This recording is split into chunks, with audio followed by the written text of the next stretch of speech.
Okay, in this video we shall see about another topic, that is polar dielectric and non-polar dielectric. So first, let us understand what do we mean by dielectrics.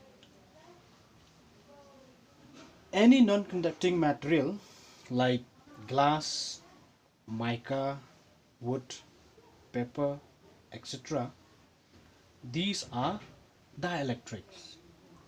Okay, so because these materials, they do not conduct electric current, but the electric field transmission within these material is possible.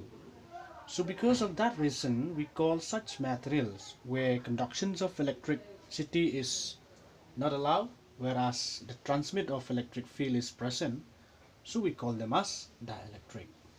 Okay, so as you all know that each molecule is made up of atoms, or we can say that each molecules, it is a collections of a positively charged, that means a nucleus, and electrons which surrounds the nucleus. Okay, so each molecule have this structure.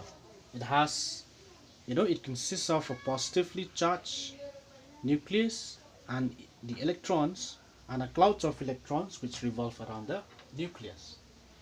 Now, depending upon whether the center of these positive charge and negative charges coincide or not, so we have two types of dielectric. One is a polar dielectric, another is a non-polar dielectric. So let us see first about polar dielectric. So in polar dielectric, we have, let's say this is a molecule. Let's say this is a positively charged nucleus, and these are the electrons which surrounds the nucleus. Okay, now we can see from this figure that the center, because this is like a sphere, so therefore the center, it is somewhere here. Okay, if you say the center of electrons, it is at this point, then the center of this positively charged particle, right, or of this positively charged nucleus, it may not be at this point. It is, let's say it is at this point.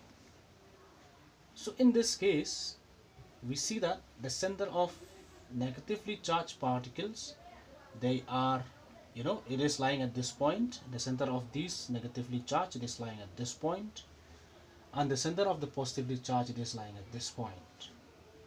So clearly there is a distance, or there is a separation between the center of negative.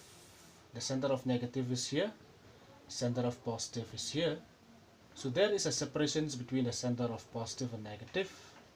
So this type of molecule is known as polar molecule, and such a dielectric which is made of polar dielectric is known as which is made of polar molecules, is known as polar dielectrics.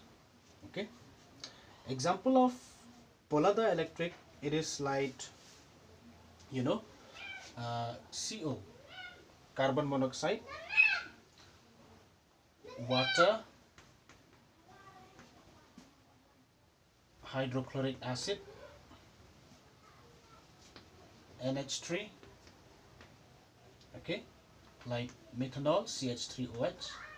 So we have so many examples of polar dielectric, but these are few examples I'm giving you here. Okay, so this is about polar dielectric. Now, what about non-polar dielectric?